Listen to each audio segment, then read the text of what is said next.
EAGLES, Eagles.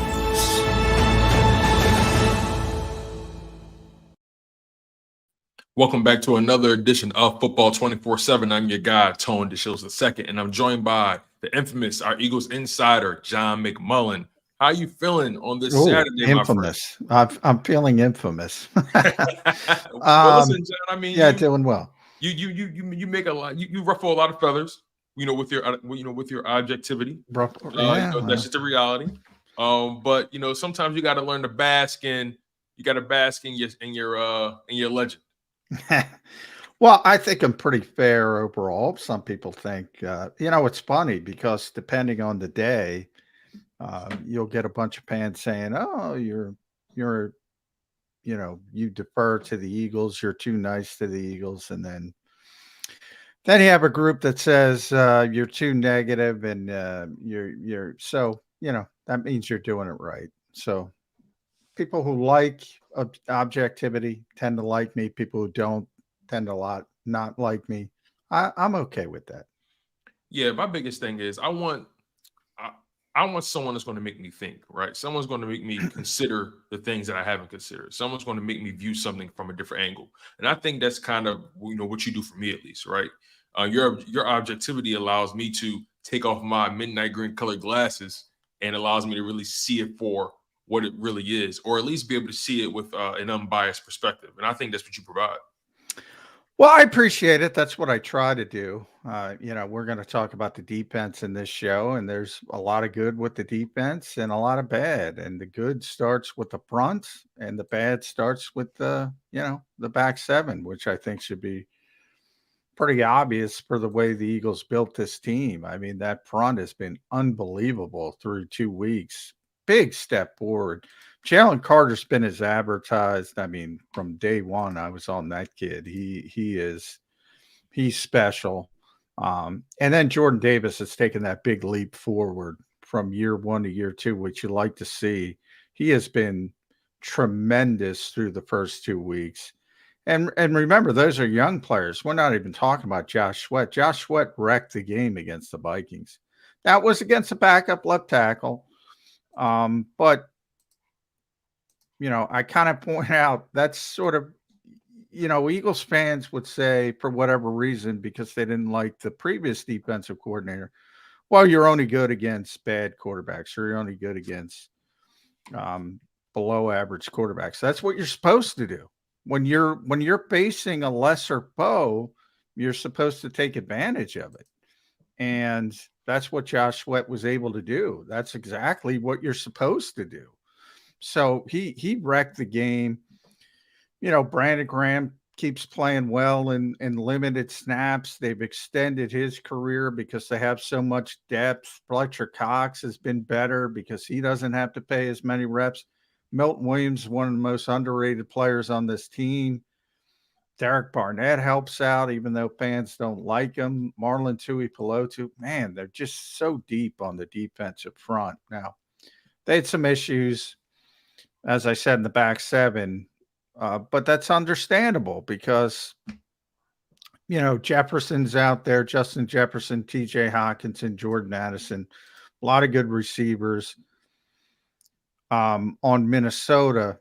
But they took advantage of the matchup and where they had the advantage. I'm talking about the Eagles, and that was that defensive front. So there's a lot of good when you're talking about that front, and there's a lot of not so good when you're talking about the back seven, other than the corners. And the problem there is the only one out there for the majority of the game against the Vikings was Slay. Bradbury out with the concussion. Now, he should be back in Tampa, so everything should be fine there. Maddox looks like the Eagles are going to lose him for the season. Right. Torn pack. Now you have to start. How are you going to move forward? Because it wasn't good with Mario Goodrich. You got to persevere without Nakobe Dean. I thought Nicholas Morrow played okay. I thought he was fine. Will that continue for an entire month? There's probably going to be some bad times as well as good times. And you got to get Reed Blankenship back as well. because he played well at New England. And Terrell Edmonds, give him credit for the hustle play on Jefferson. Wasn't great. But again, he was competent, but you don't want to see that long term. Yeah, I love the way you laid it out, right? I want to go back to that, to that front four, to that defensive line. We're going to reserve the front of the show for the front, and we're going to reserve the back of the show for the back. You know what I mean? So I'm thinking about Jordan Davis in particular. I expected Jalen Carter to be, what he's shown us, right? But Jordan Davis, a guy like him, he's been under fire over the past, several months, because a lot of people, including myself, we were underwhelmed with his rookie season. Now, granted, he battled injuries. He had to get acclimated to the speed of the game. He battled some conditioning issues, so on and so forth. I mean, and also, country boy coming to the big city, he had to battle a few different things. Yet, he comes into year 2, guns a-blazing, and it just seems to me there is an entirely new approach to his game, not just physically, but mentally as well. One thing that stands out to me about his game is how quickly he's getting off the blocks. It kind of seemed like at times he would kind of get sunken in or trapped in on double teams or whoever was blocking him. It kind of seemed like he struggled to get off the block in year 1. Right now, it seems like if you get near him, if he sniffs you, he's wrapping those bear claws around you. Just to put it in perspective, I mean, as of right now, he's tied for leading the team in sacks. And I know from you, sacks aren't your end all be all, right? But sacks are a sexy stat. They're exciting.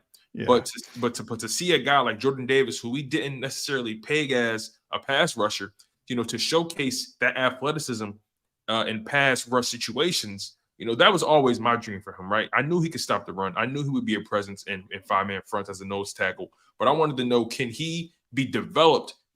Can those athletic tools be developed to be used in the pass rush situations? And so far, we've seen this guy get TFLs. Right now, he's tied for leading the team in TFLs. He's tied for leading the team in sacks. I mean, what's been, your in-depth thoughts on Jordan Davis's development from year 1 to year 2, especially how we pegged him coming out from the start?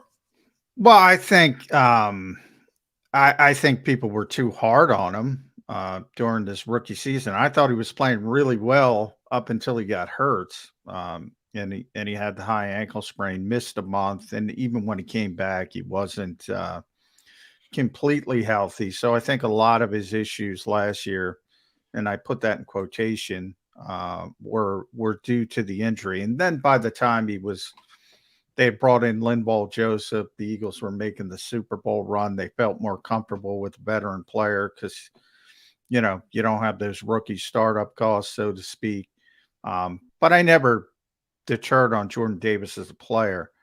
And yeah, he's really good. Now, the one issue, I've heard everyone say he could, because of his physical gifts, he could turn into a great pass rusher. I don't see that. Well, not even great, right? Me personally, I don't expect him to even turn into a great pass rusher. If he can be a competent, right? Yeah, what he does, he overwhelms. You saw it against Minnesota. Had their backup center in, and it's similar to Josh Sweat. You got to take advantage of that situation. The one rep that everyone's seen, he blew by Sloatman and got Kirk Cousins in the backfield right away. That's what he can do. He can overpower people. So you can get that interior push that way. I don't, you talk about, Jalen Carter's a pass rusher. He's an interior pass rusher. His run defense skills are insane. Like, he had a crazy tackle for loss in that, I think it was the Vikings game. He had a really dominating tackle for loss. He's got 10 hurries in 2 games. To give you an example, we talk about pressure. Jordan's got 1. That's wild. I mean, and that's not Jordan's role. But what is his role is when he's got an opportunity, push that pocket back into the lap of the quarterback. And he's been doing that. Absolutely. And that's his role. So everybody's got a different role. Josh Sweat is dominating, as we said. He's got 4 hurries. He's got 4 quarterback hits. He's got the big forced fumble. He's wrecking games, even Hassan Reddick. Now, if people criticize Hassan Reddick, he is struggling a little bit with the thumb and the fact that he's not 100% healthy. Handwork's a big deal when it comes to pass rushing. But again, on the other hand, I said backup left tackle, Sweat dominated. Backup center, Jordan Davis dominated. Reddick had to go against Brian O'Neill, who's probably the best right tackle in the NFL, not named Lane Johnson. I still feel like he's getting pushed, though. I mean, even though Hassan he hasn't really stuffed the stat sheet just yet. I still see Hassan. No, he's getting. That's my getting point. there. He's still getting pushed. He's got 5 hurries, second on the team. Right. So he's creating some kind of havoc back there. He's still, he's always going to be that guy. He's going to press things. But as far as again, when you play good players, it's more difficult. And his matchup was more difficult than everybody else's matchup on Thursday. That's all I'm trying to say. And I don't think, not just Eagles fans, I don't think fans in general notice that stuff, because Slay gave up 11, and he didn't give up all of them, but he gave up a bunch of them to Jefferson this time. Doesn't mean he's a bad player. He's facing the best receiver in football. I don't think enough people factor that in. But when you have an opportunity like Josh Sweat and you're going against Oli Udoh, take advantage of it. He took advantage of it. When you have Jordan Davis and Jalen Carter saying, "Oh, that's Austin Schlottman," take advantage of it. They took advantage of it. That's what you need to do. That's what good teams do. Absolutely. We mentioned, Darius Slay in that matchup with Justin Jefferson. And yes, the fantasy football nerds are super excited for what Justin Jefferson was able to do to the Eagles and Darius Slay. Like with Kirk Cousins, I know they're excited. I have Kirk Cousins in fantasy. He did some great things for me. You probably won. but here's the reality. The fact of the matter is, even though Kirk Cousins and Justin Jefferson, put up amazing numbers against the Philadelphia Eagles, obviously they didn't win the game. But I feel like more importantly, those numbers, especially Justin Jefferson's numbers in particular, I never felt like he took over that game. I never felt like he had a direct impact on the outcome of that game. I mean, obviously, he would have if he didn't reach for the pylon, which is an unforced error. That's like Jalen Hurts in the Super Bowl. Now, at the time when I was watching it, I thought Edmonds got over there, and he did. He hustled to get over there to make the tackle, but I thought he got involved. He didn't get involved. He was just reaching for the pylon, which you're taught not to do in the NFL, because if you lose the football and it goes out the end zone, it's a touchback, you lose the ball.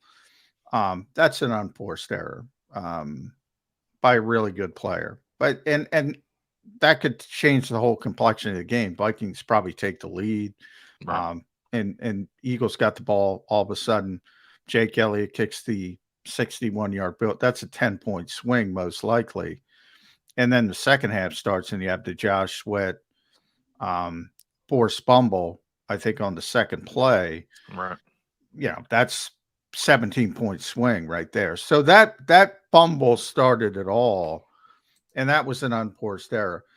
Look, Jefferson's a really good player. Yeah, he's going to get his numbers, and that's what that's my point, right? You can't stop a guy like that. All you can do is make his job a little what more what I compare it to. But if you watch Jefferson play, all you can do is make it more difficult. It's like guarding Michael Jordan. He's going to get 30, but how difficult do you make it for him to get that 30?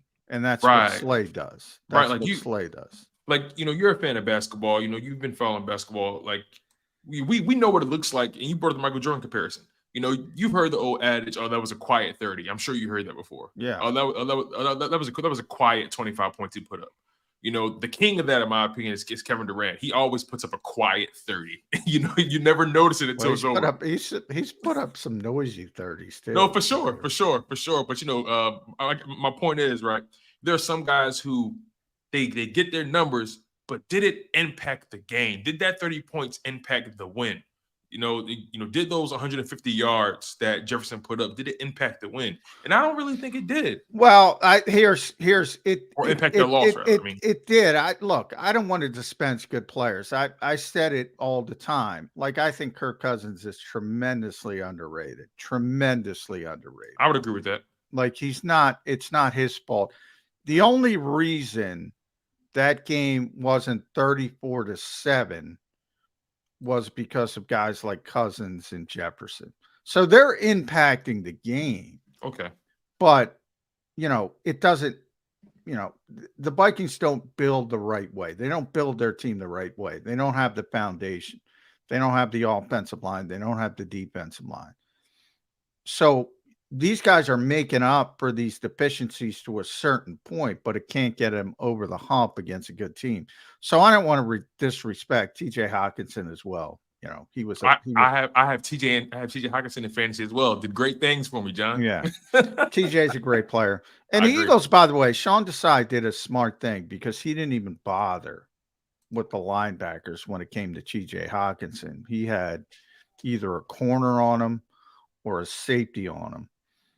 And, it still didn't work to a certain degree. He had 2 touchdowns, not a ton of yards, only 66, but he was open. But yeah, I mean, that's the Eagles defense in a nutshell. We're talking about the Eagles defense. They're good up front. They're good outside at corner when Bradbury's healthy. And everything else, now that Maddox is hurt, those guys are going to have to make up for the other guys.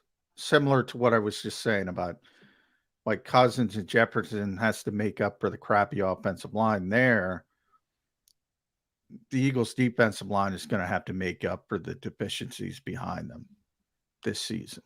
That's how it's got to get. That's how it's going to go. And I think they're good enough to do it most weeks. Let me pick your brain about this concept, right? If you look at the scorecard, 25-20, Eagles beat Patriots, 34-28, Eagles beat Vikings. If you look at the score, if you look at the passing yards by the quarterbacks, the receiving numbers from Justin Jefferson, if you look at that, you will think that this Eagles defense has been getting torched. And, you and I have watched both of these games beginning and end. I'm sure you watched, at least one of the games another time over, just from you being a reporter and wanting to make sure you get your stuff right as well. But, I'm looking at the way this defense is playing. It's not perfect. It's not the most talented defense, but I believe they're being opportunistic, right? I believe they're creating situations for the offense to be able to put games away or to be able to put teams away. And defense is looking, from a statistical standpoint, as bad as it's looking, because I don't think the offense is truly taking advantage of what the defense is providing. Early in the Patriots game, that Eagles defense created many opportunities that the offense didn't capitalize on, where they could have put the game away. In that Vikings game, same thing. That defense created, I believe, 4 turnovers. The Eagles did not capitalize on every single turnover, and therefore, you're allowing. Therefore, by the offense not taking advantage of the opportunity, I believe it leaves the Vikings offense to have to follow suit and keep scoring. But again, a defense like the Philadelphia Eagles, or just in general, right? Defenses wear down as the game goes on. So I think this Eagles offense has to take advantage of what they're doing on defense, because if they don't, then by about time the third quarter, fourth quarter comes around, that defense isn't as stout as it was before. Then, turnovers are a lucky stat. What's your thoughts on this offense not taking advantage of what the defense providing? And do you think the defense is either playing above what you thought, or are they right on par with what you thought? Well, I think what I said, I think the front is playing great. I think the front is unbelievable. I think everything else is not so great. Hey, but it's things we knew, right? Like, we knew the linebackers. Yeah. With the exception of Reed. Reed played well in week 1, but obviously he wasn't there in week 2. And then, I thought Zach Cunningham played a little bit better in week 2 than he did in New England. But again, I think that was a smart decision by Sean Desai to take, they weren't letting Zach Cunningham worry about TJ Hawkinson. I think that was a smart move. So I think that was a good coaching decision. Now, you can't help Avonte Maddox gets hurt. Goodrich wasn't great coming in the slot. I thought Morrow was better than Christian Ellis was in week 1 when I Christian agree. had to come in. So I think Nick, but again, they didn't bog down, which I think was a smart decision. They didn't bog down Nicholas Morrow with saying, "Oh, you got to deal with the tight end." Now, maybe with lesser tight ends, they ask him, and we'll have to see how those guys handle it. Um, as far as the secondary outside of Slay, not impressed. But again, very good receivers. That's the strength of Minnesota. They're not going to see that level of receiving. And KJ Osborne, by the way, didn't even have a good game. He dropped like 2 passes. You can imagine it, and those would have been 2 relatively big passes as well. Absolutely. So I wasn't overly impressed, but that's the first game Josh Jobe ever started in the NFL. So you factor that into it. Plus, Terrell Edmonds was playing for Reed Blankenship. I think Justin Evans has been fine. He came up with a big play on special teams. Justin Evans was everywhere a little bit. He recovered a lot. He forced a lot. He was active. Yeah, he might factor into the slot work now too, because he played the slot in New Orleans last year, so he might factor into how they think about replacing Avonte Maddox, which is going to be interesting. I don't know if, and it's too sunny here. I got to get my light up, but I don't know if they made the right look. It's hindsight, obviously, but and I know fans aren't going to like this, but I'd sure like to have Josiah Scott right now.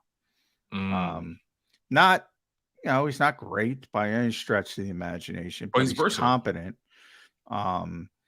And he knows how to play. And I'd feel a lot more comfortable if I had him than I have to worry about now. They have to figure out what they're going to do at slot corner. They wanted to keep the young guys, Goodrich, Ricks, even Gardner on the practice squad. I don't think any of them are ready to play. And this is a Super Bowl level team. And in that instance, I always say, you know what? If this were a 6-win team, keep the young guys. Who cares? Let them learn. But all of a sudden, and let's face it, Avonte Maddox has an injury history, so you have to have that in the back of your head. Is he going to last 17 games? Well, it looks like he's only going to last 2. And now you don't have the veteran to back him up because he made that decision. I would have been more comfortable with Scott, but they got to make do. It's probably going to be just Goodrich. But you can do some different things. Maybe eventually Sidney Brown gets up to speed. You can make Evans the full-time slot. It can go a lot of different ways. But one thing I'm not going to do, because people talked about it a lot during the summer, because Sean Desai tried it in practice a couple of times, James Bradbury in the slot.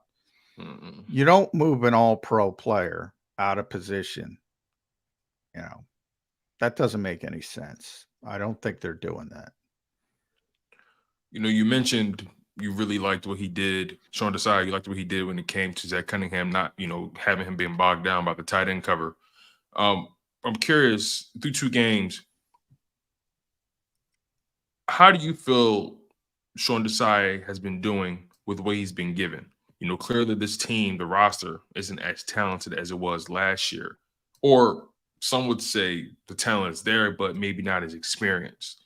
What's been your evaluation of Sean Desai as a coordinator and how he's responded to what he's been given? I think he's been fine. Right off the bat, I think, again, he's playing up to his strengths as he should. I thought it was a good decision what he did with the linebackers. even to the point of elevating, Nick Morrow, then putting him on the 53, then letting him start over Christian Ellis. That proved to be the right decision. Justin Evans proved to be the right decision, I think, already, at least early in the season. So far, he's showing he understands his personnel. Yeah, I think he's doing a good job. But I do think he's more limited than they were last year from a personnel standpoint. And in the back seven, again, not the front. The front is every bit as good as it was. But yeah, he's got more limitations. And you saw that Baldy put it up, the touchdown to Osborne, where the whole team went after Jefferson. I called it the box and no one, because 4 guys converged on Jefferson and nobody took KJ Osborne. That's the stuff I've been talking about the scheme since the Super Bowl. I think people don't realize the Big Fangio scheme. It's so incumbent on the secondary to communicate, and not just here or there, every single play. Every single play. So you can do it right for 50 plays, and then all of a sudden somebody blows a coverage and you got a big play, long touchdown. It can get very, very hinky, and especially with young players, communication is often their biggest problem in the secondary. Like, if you throw an athlete out there and say, all right, you got Tone DeShields, point at you, you got Tone. That's it. They can do that.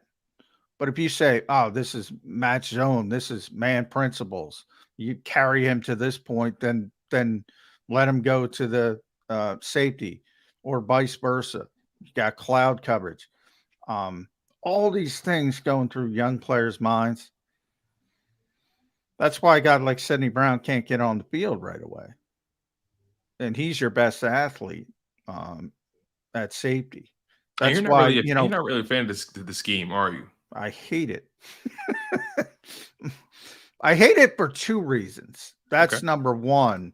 Number 2 is too many people play it. Hold on, wait. Number 1 being you don't like the pressure it puts on young players. Yeah, right? I don't like the pressure it puts on young secondary players. I don't like it. Now, if you have veteran guys who understand it, it's a little bit different. Slay, Bradbury, but even Slay blows a coverage in the Super Bowl. That's Darius Slay blowing a coverage in the Super Bowl. It's one of the best cornerbacks in the NFL. Still blowing a coverage because it's difficult. It's difficult to do consistently, time after time after time after time. It only takes one play. So that's the main reason I don't like it. The secondary reason is too many teams play it, and I always give it. Then it becomes who plays it best. And last year, the Eagles played it best. Of all the Fangio teams, they played it the best. But it becomes, I like the innovators. Like I like all week, I've been telling you, I love Brian Flores. He's got no talent. But if he had talent, he does things nobody else does. And I like that. That's who I want. I want that guy. I want the guy who's ahead of the curve, who's thinking a different way. Like he ran, I mentioned this on Birds 365. Week 1, I've never seen this before.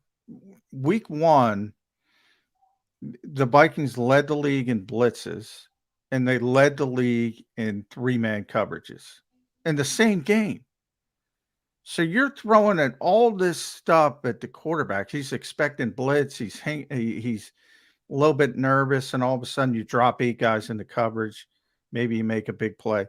I just like the way he does things. I like the way he thinks. I like the way he zigs when everybody else zags. What I always like to call it. But he doesn't have the talent right now. I don't want the guy who's just saying, "Oh, Vic does this, and I'm going to copy Vic." I don't like that. I don't like it. I don't think that's. I don't think now Vic. It's Vic's defense. Vic gets a pass. He's the one who created it. He's probably. Does Sean decide to get a pass since he learned directly from Vic? No, do something different. do something. Now, in the framework, I think he's doing a good job in the framework. But I like open-minded thinker. I like guys who do different things. But the bottom line is coaching is important. It's more important in the NFL than any other sport, but it's still the team with the best players. I'd rather have the best players than the best coaches. Mm. The Eagles have the best players, especially up front. I'd rather have that than good coaching. But you saw what Flores was able to do to Jalen Hurts, and people are complaining in the first quarter. And then it starts to wear down because he doesn't have the talent, and you start seeing it, and you start getting a little bit more comfortable. But you see it early. You saw the same thing with Belichick at times. Those are the kinds of things that I'd like to see here in Philadelphia. We haven't seen it. We didn't see it with Gannon. We're not seeing it with Desai. They're copies. They're copies. They're Xerox copies. Mm. I can't get mad. You know, I'm looking at the way the defense is played as of late. And you're right. Ultimately, these guys are pretty much playing the same scheme that's kind of made its way throughout the NFL. It's kind of being recycled. You know, everyone's kind of trying to put their own little spin on it, I guess. But you know, as we begin to close the show, you know, I just want to, make it known that I'm looking at this defense and I'm like, okay, I entered this season thinking about the defense from this perspective. They are not going to be, in my opinion, a top 5 defense. I just don't think that. They'll be lucky to be a top 10 defense. But what they can be is opportunistic. What they can do is, be timely, right? And just create opportunities for the defense now. Create opportunities for the offense. And then now it's up to the offense to take advantage of those opportunities.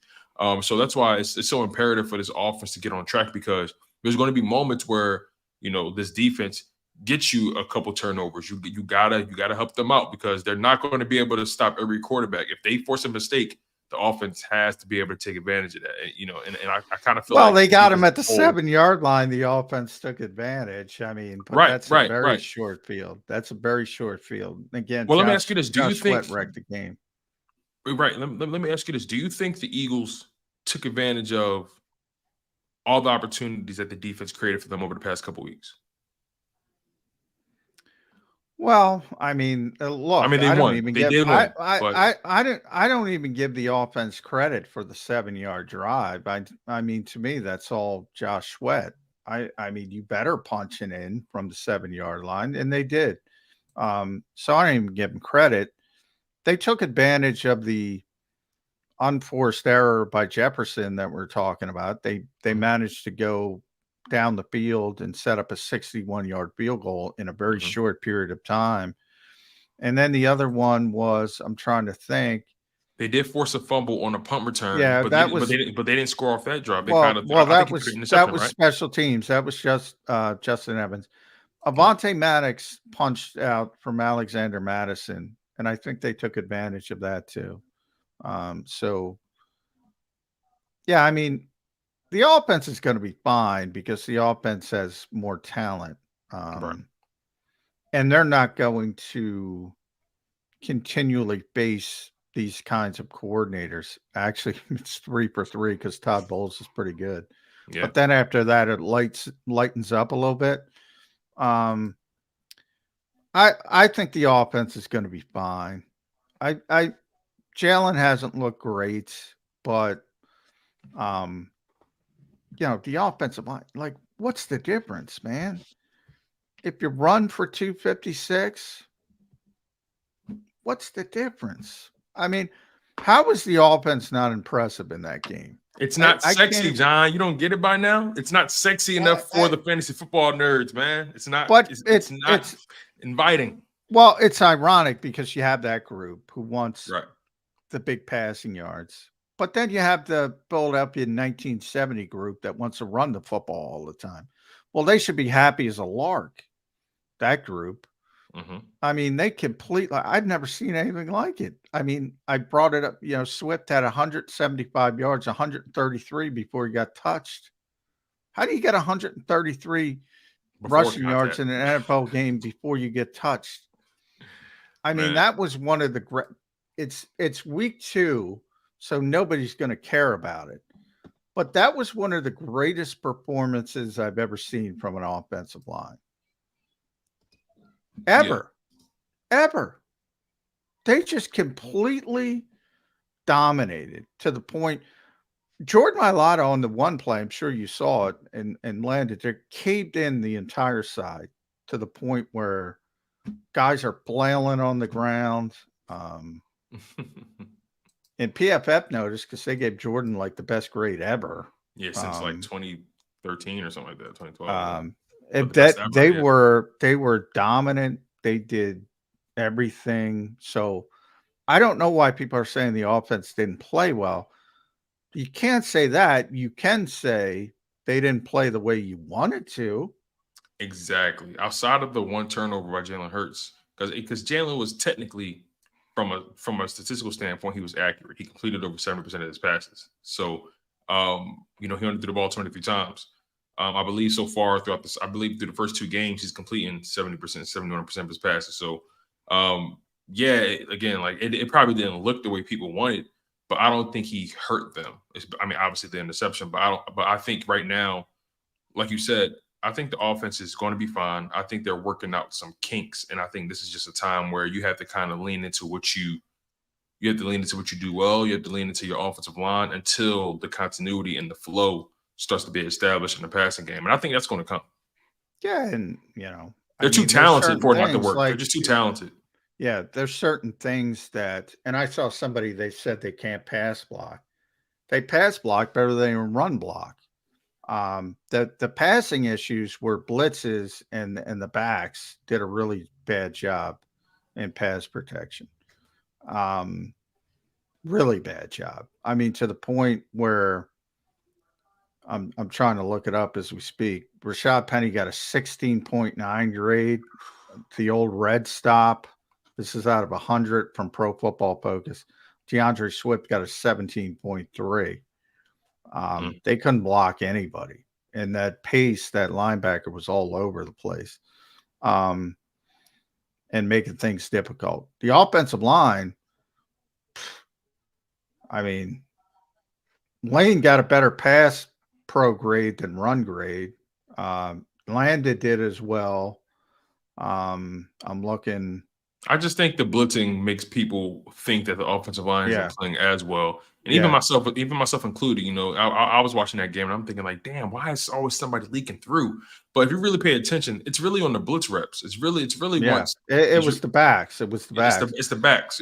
Yeah, because remember, you're often, when you're blitzing, you're bringing one unaccounted for guy, and that's where also the quarterback is responsible as well. He's got to get the football out, side adjustments. The Eagles don't do that well. 4 of the 5 offensive linemen got better pass blocking grades than run blocking grades from Pro Football Focus. The only one who didn't was Jordan, and he was 95.5 as a run blocker, 90.3 as a pass blocker. And what that means is he was great at both. The other 4 got better grades as pass pro than run blocking, believe it or not.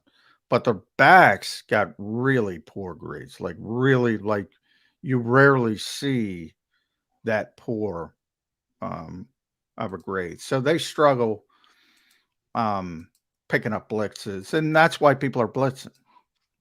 So they have to fix that. That's an example of something they have to fix. Absolutely. Hey, you guys, you've been locked in on Football 24/7 with John McMullen. I'm Tony DeShields II. Make sure you guys smash that like button. Always stay engaged in the content. We appreciate you guys taking time out of your busy Saturday afternoon, locking in with John and I. We know you could be anywhere in the world, but you decided to be here with us tonight. So make sure you guys continue to stay engaged in the content. You guys, make sure you check John out on the pre-halftime and post-game show featuring Mike Missinelli, Seth Joyner, Derek Gunn, Kayla Santiago, Mark Farzetta, Bill Colarulo, Dr. Bruce Grosinger. Those guys are doing a great job. So make sure you guys check them out every game day for that. Also, make sure you guys check John out on Birds 365 with Jody Mack. Check out Derek Gunn and Rob Ellis on Sports Take at 12 p.m. Eastern Time. Check out Dan Cilio on the National Football Show, 3 p.m. Eastern Time, every Monday through Friday. We have a special interview coming out on Friday on Monday as well. I'm not going to leak it just yet, you guys, but this is a special interview that Cilio has been working on for a long time, and we finally locked it in. We recorded it earlier. It's going to premiere at 6 p.m. Eastern time on Monday. So I want you guys to lock in on that, man. It's going to be posted to premiere very soon. So make sure you guys lock in on that, smash that like button, stay engaged. John, before we get out of here, anything that you're working on SI.com, on JAKIBsports.com, any special projects that you have coming up? Yeah, I wrote my column today at SI on the little dust up AJ Brown, Jalen Hurts. Did not like the way Nick handled that. I think that's the issue more than anything else. You know, I don't think it's all that. It shouldn't be all that surprising to people that good wide receivers in the NFL want the football. We've seen this before. If you watch the league for more than 5 minutes, you know. Receivers want the football. I think if the Eagles would have just handled it the way Jalen Hurts did and said, hey, he's a competitor, he wants to make a play, you shut all that down. But Nick went a different route, got very testy about it, and then AJ left the locker room early. I think those guys handled it poorly, and it's something that, you know, they're going to have to deal with down the line. It kind of makes it seem like it's more than what it is when you make moves like that. Exactly. If you're honest, it evaporates quickly. If you look like you're obfuscating stuff, it has a longer shelf life. Ooh, that's a hell of a word, John. And, you know, but that's the kind of thing to me, and what I wrote, this team's too tight. They're wound too tight. They talk about the expectations and they don't pay attention to it. They pay attention to it because they know what the expectations are, and they realize they're worrying about style points. We talk about style points don't matter. People talk about this team, and you hear it. Jalen isn't doing this. Jalen isn't doing that. You see the criticism. They're 2-0. All you got to do, this isn't college. You don't get style points. Get the win, get out, move on. The Eagles are doing that, but I think Nick Sirianni's feeling the pressure. I think AJ's feeling the pressure. Well, the good thing is I don't think Jalen Hurts is. He's always locked in. So that's the good thing. That's the most important thing. And, a lot of people, they forget. Again, the AJ's a wide receiver, but let's not forget that Devontae Smith had his own little dust up a couple years ago in that Giants game, right? There was a moment in that Giants game where, and Devontae's the least divish receiver, good receiver ever. I'm exaggerating. I'm sure there's another one. But again, that just goes to show you that it's the nature of that position. Those guys want to be involved. They want to get their hands on a rock. They want to make plays. It's the nature of the position. No matter what wide receiver there is out there, the reality is every wide receiver has an ego. In order to play that position successfully, it's the two positions I feel like in order to play successfully, you got to have some kind of ego. Is wide receiver and cornerback. You got to have a swagger. You got to have a juice about you. You got to have this mentality where, it's my ball or nobody else's ball. And I'm not going to make much of it with the whole AJ and Jalen Hurts thing. I think it's going to blow over. I think things get, I think Jason Kelsey said it, right? Things get a little hairy when you should worry when you see guys not talking. That's the real problem. When you see guys not communicating, that's the real problem. So, I don't think this individual thing is a big deal, but I think the larger aspect of the expectations, I think tight. It's wearing on. Again, this team has Nick Sirianni since his 2-5 start as a rookie head coach. I know we got to go, Tone. He's got the best record in football. He's got almost an 800 winning percentage. They've won 19 of 20 games with Jalen Hurts as the starting quarterback. And yet you hear this every week. They didn't do this. They didn't do that. I think, it's starting to wear on them a little bit. And I think they got to shut it off and say, all right, you don't think we're good? Let's go win 20 of 21, 21 of 22, 22, keep going and not worry about so-and-so thinks we should be passing the ball. And then when you pass the ball, so-and-so thinks you've got to run the ball. Who cares? Who cares? We've had people on our own, airways say they don't do this, they don't do that. Who cares? You win games, you turn the page. Yeah, I mean, last time I checked, I mean, Jalen Hurts' contract always comes up, and you're right there. We're definitely pushing the limit here. But really quickly, a lot of people always talk about you're paying this guy $50 million, to throw that ball. Look, the reality is, last time I checked, you're paying for wins. Yep. And if my quarterback isn't winning, I'm not paying him. If my quarterback is winning, I'll give him the king's ransom.